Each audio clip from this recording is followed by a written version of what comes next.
She lives in my house. And in the hole is Manny Hernandez from Upper Room. Ow! First thing to make now? Yes. Awesome. Whenever you're ready. Limitless. The dictionary defines it as without end, limit, or boundary. Everyone knows the familiar saying, the sky is the limit, but is it really? I mean, nothing lasts forever. Not the joy of when your favorite football team wins, go Gators, or even when you succeed at a personal goal. And even that can motivate you to go on to the next level, and then the next. Nothing is limitless. Another saying we all know is all good things must come to an end. But let me tell you why I don't find that statement to be true either. I believe with my whole heart that a relationship with God is the only thing that is limitless. Yeah. Although it's an unfortunate fact that we ourselves are the ones that actually place limitations on that relationship. And Matthew 8:34-37 says, "Any of you who want to be my follower must stop thinking about yourself and what you want. You must be willing to carry the cross that is given to you for following me." God isn't looking for half-hearted people. He's not looking for perfect people either. That's right. He's looking for the people who drop everything they have to follow him. He's looking for the ones who know they can't do it alone. He's looking for the ones who know they have scars, but in spite of them, they're not ashamed. Right. Because those scars are proof that God heals. That's right. Yeah. I once heard a missionary say, God doesn't choose the qualified. He qualifies the chosen. 1 Timothy 4:12 says, "You are young, but do not let anyone treat you as if you're not important." So why is it so hard for us to pick up the cross and follow him? Why is it so hard for us to drop everything and just not only say Jesus be the center of it all, but rather, there's nothing else I want except for you, Jesus? Yeah. In reality, we praise and love Jesus on Sundays.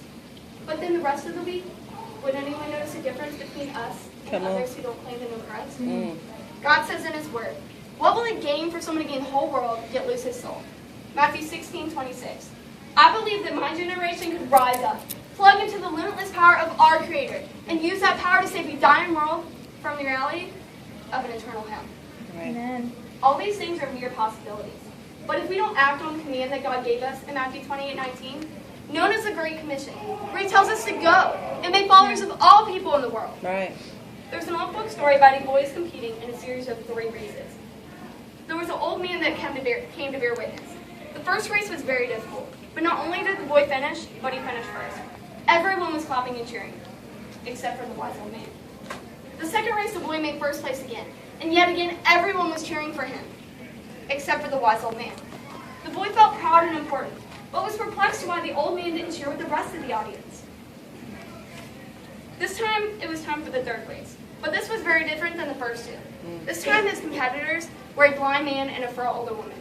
And with very little effort, the young boy won first place yet again. He was ecstatic, but now, no one was cheering. Right. And as he looked back, he saw the blind man and the frail older woman still standing near the starting line. What has happened? Why don't these people join in my success?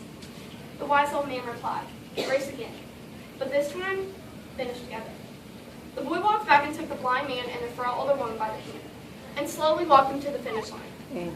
The crowd erupted with applause, even the wise old man. That day, the boy learned a lesson he will never forget, That's right. and a lesson you and I can gain from as well. Sometimes it's not about the finish line, because sometimes you're moving too fast to see the whole picture. The journey to the finish line is more important than the finish line itself. It's about letting yourself go and reaching out a hand so others can pass it with you.